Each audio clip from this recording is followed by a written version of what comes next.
modern foot soldier is not stopped by snow, cold, or rugged terrain. Moving, fighting, living in deep snow and extreme cold are all part of the day's work for men who know what to do and how to do it.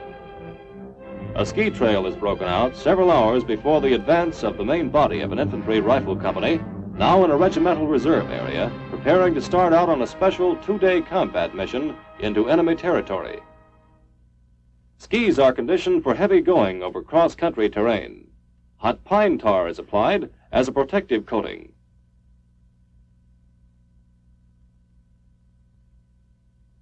Care is taken in loading the accio, which is used for carrying equipment over snow and ice as the company prepares to make itself self-sufficient on the march.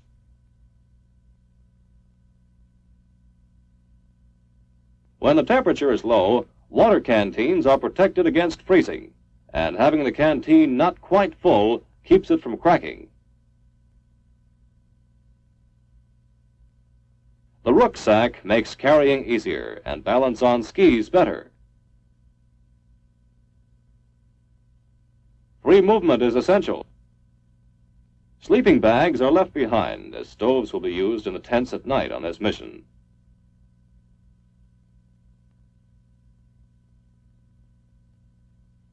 Extra ski tips are taken for emergency. Oil is wiped off all metal parts, as oil freezes in extreme cold and causes sluggish gun action and stoppages. Items are stowed systematically for quick unloading and quick use. Heavy articles go in first and to the rear. Lighter ones go on top. The accio is a type of toboggan with rounded shallow bottom, gives great mobility. Loads are covered and lashed. All used batteries are replaced by fresh, cold weather ones. The radio is equipped with special oversized dial knobs for easier handling with heavy mittens. Men are spared as much exertion as possible. Over snow vehicles will tow a sled carrying loaded accios for part of the march.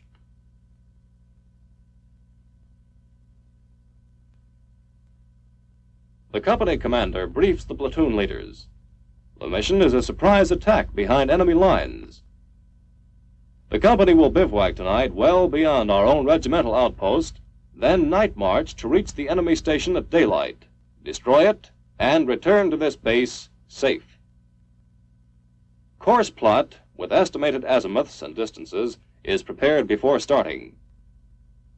The company falls in for inspection prior to setting out on its mission.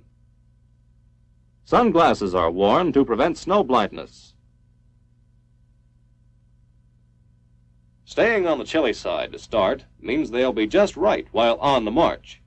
Too much clothing can be as harmful as too little. Ski equipment is inspected.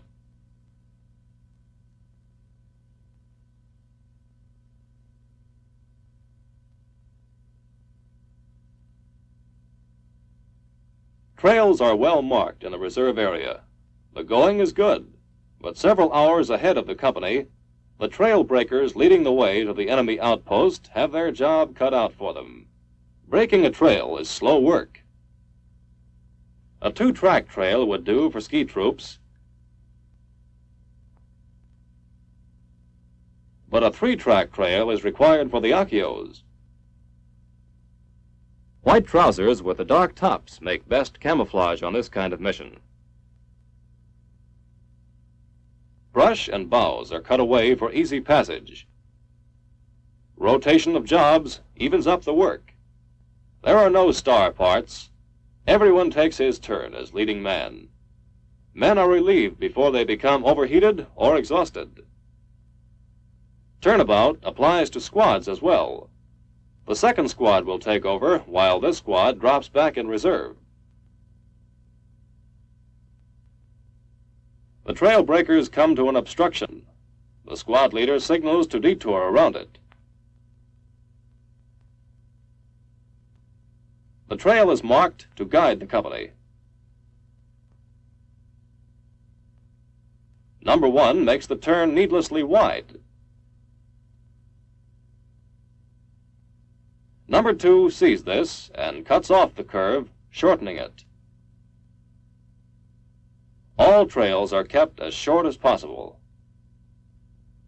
The company commander maintains a double check on direction as the main body of the company swings along the trail. At every change of direction, the azimuth and distance are entered in a logbook. Trail breakers are responsible for maintaining direction of march and log of march. In extreme cold, the dry compass gives best results. The liquid-filled may have sluggish action.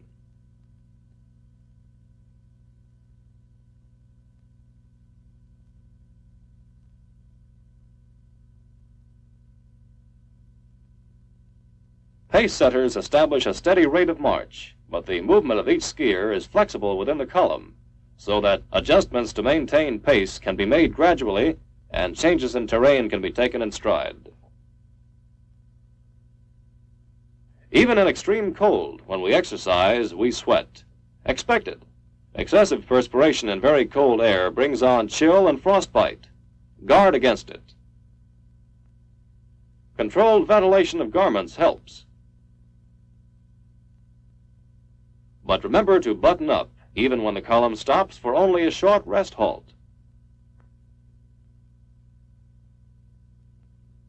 Clothing is determined by the task. In general, wear heavy dress for light work, light dress for heavy work, and when you stop, button up and save that heat.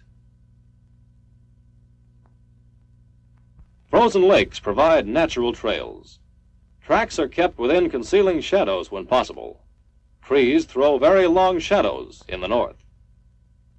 A broken ski binding. In case of mishap, the column is not held up.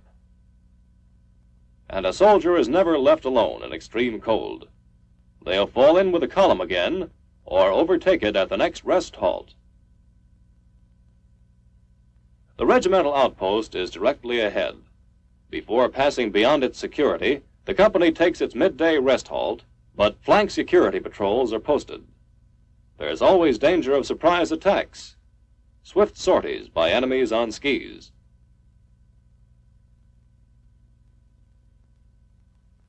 Parkas are put on to keep from chilling. Skis are wiped off before snow freezes on them. In cold and snow, the individual carries great personal responsibility. Skiers check each other for frostbite.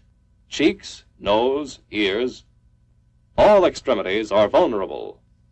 Frostbite doesn't always ring the bell before it drops in. Unless someone tells us, first awareness of frostbite may be when we stop feeling the sting of the cold wind. Never use snow on frostbite. Thaw it out slowly by the heat of your hands. Never rub. If hands are frostbitten, thaw them out under the armpits. Sip water. Don't gulp it when tired or overheated. Hot chow and hot coffee, brought up from the base. Insulated containers hold food hot for 12 hours or more, even in coldest weather. Hot food on a cold march builds morale.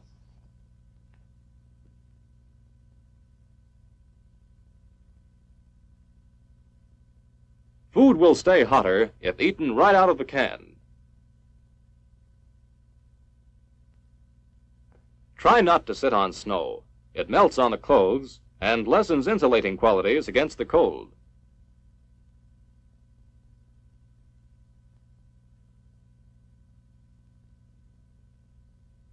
This is as far as the weasels go.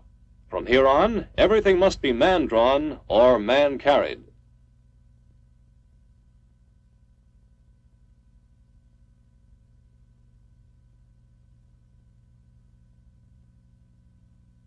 Skiers harness themselves in tandem to an akio.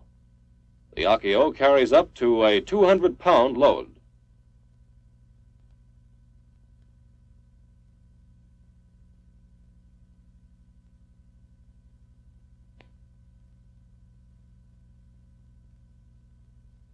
The regimental outpost. The company now will be on its own. Training and proper conditioning will pay off. Obstacles are taken on a broad front by multiple tracks. No time is lost. The rear man braces himself and acts as a brake.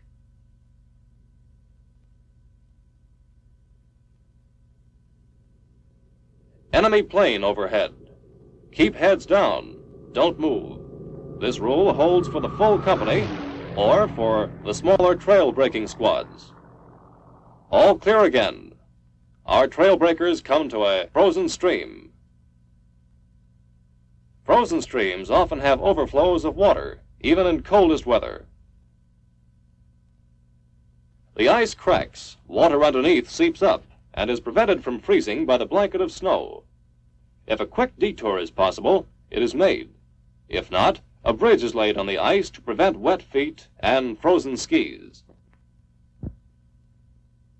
Work is started on the needed bridge.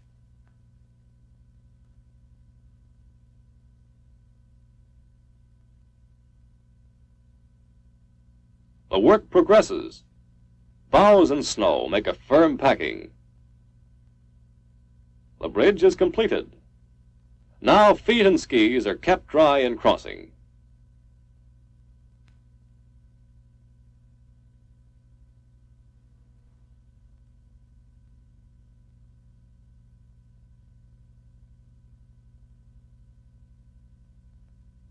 The platoon leader takes the azimuth for the last leg of the afternoon march before coming into the bivouac area.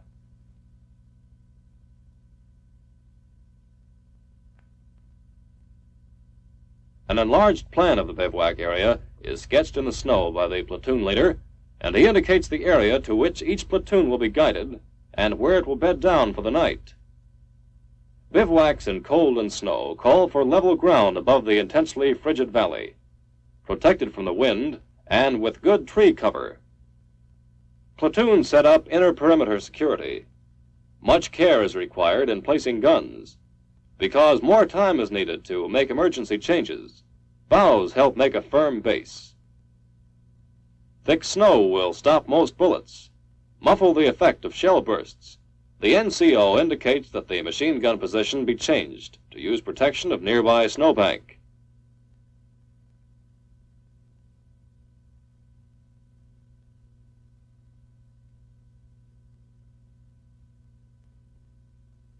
Ski patrols meet at the outpost and exchange notes. They will shuttle back and forth over their positions at the outer perimeter.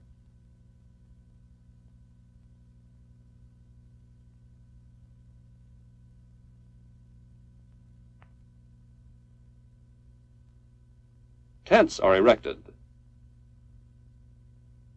Cross-tree latrines with windbreaks. Just about right. Weapons and skis are left outdoors. If taken inside, moisture condenses on them. Keep track of equipment. Small articles especially have a way of disappearing in deep snow.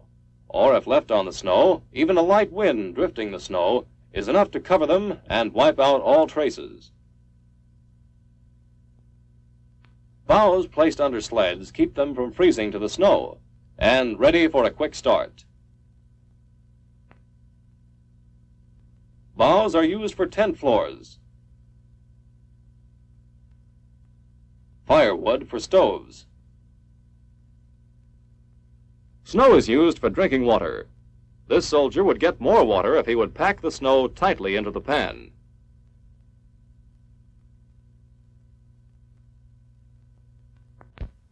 Using wood for fuel saves lugging along gasoline on the march. Darkness will conceal the smoke. Boughs insulate the sleepers against cold. Enough water is melted for the next day's use, too. It's slow work and is done only when natural water is not handy under the frozen surface of streams or lakes. Ice is used if available. One set of dry clothing is always held in reserve. Boil water for 1 minute or use purification tablets. Men prepare for sleep. A fire guard is assigned to tend the fire and remain alert. Fire guards relieve each other through the night. One man is always awake to watch and tend the stove. Each platoon has an alert squad. The alert squad sleeps but is fully dressed, ready for instant action. The camp rests. In cold, clear air, moonlight is brilliant and sound travels far. Small sounds sound big. This is no place for a nervous or trigger-happy patrol. In the extreme cold of night, the outposts are relieved often. With several hours of darkness still ahead, the company starts out. Camp is broken. Equipment not needed for the attack is left behind, under a small guard. This is critical territory. What's that? Fresh ski tracks, and not made by our own men. Judging from ski pole marks, it is a small enemy patrol going in that direction. Several men are deployed down the enemy trail. They will be careful to avoid enemy mines. The main body of the company presses on. Should the enemy return this way, they will be ambushed. The element of surprise in the attack will be maintained. 2 men remain to warn the oncoming company. Daylight is not too far off. The trail breakers start 2 parallel trails for speedier advance. Closer still, these 2 trails will branch out to half a dozen, like the spreading delta of a river, for better deployment of the ski troops. There it is, our objective, the enemy station. The platoon leader studies the enemy layout. The company commander joins him. The weapons platoon sets up firing positions with snow and tree protection. 60mm mortar for targets of opportunity and to cover withdrawal. Deep snow and heavy clothing slow down normal action. But even all bundled up, unusual skill can be developed. Many functions performed by fingers are done by the whole hands. Keep hands covered. Bare hands get frostbitten, but even more, touching frozen metal or wood bare-handed can blister the skin deep as a bad burn. Keep eye and cheek from contact with parts of gun. The ski troops advance silently. But the enemy outpost is not taken completely by surprise, and they prepare a surprise of their own.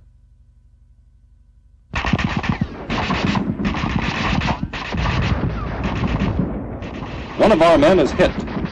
The medical aid man is signaled. The assault platoon moves in faster for the attack. The wounded man is given prompt evacuation. Unless the wound needs immediate attention, the one thought is to get the man out of that spot.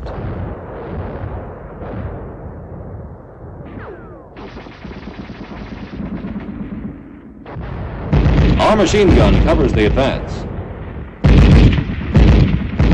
The Akio sled affords smooth going. They take it easy, but lose no time. The enemy machine gun is ready to fire again, but this time, and that's that.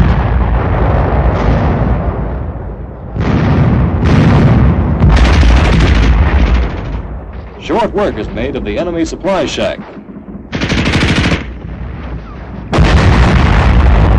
Snow doesn't stop incendiaries employing magnesium. Melting snow can help to spread the blaze. The objective has been reached, the enemy station destroyed. But the mission is not yet completed. Equally vital is the safe return of our company. Skis make for a swift withdrawal.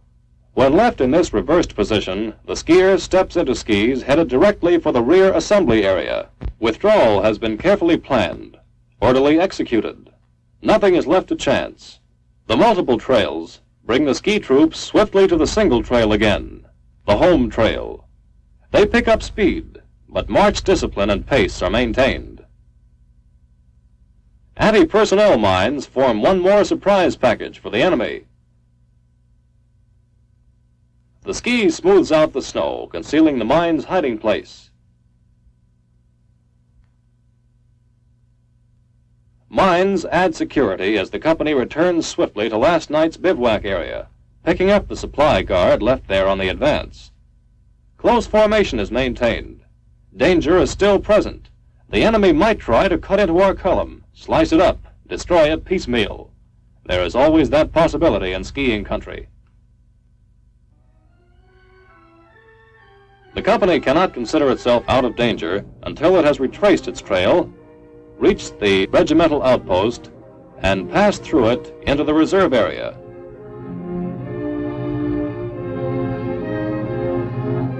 Only now can this Infantry Rifle Company consider its operation in deep snow and extreme cold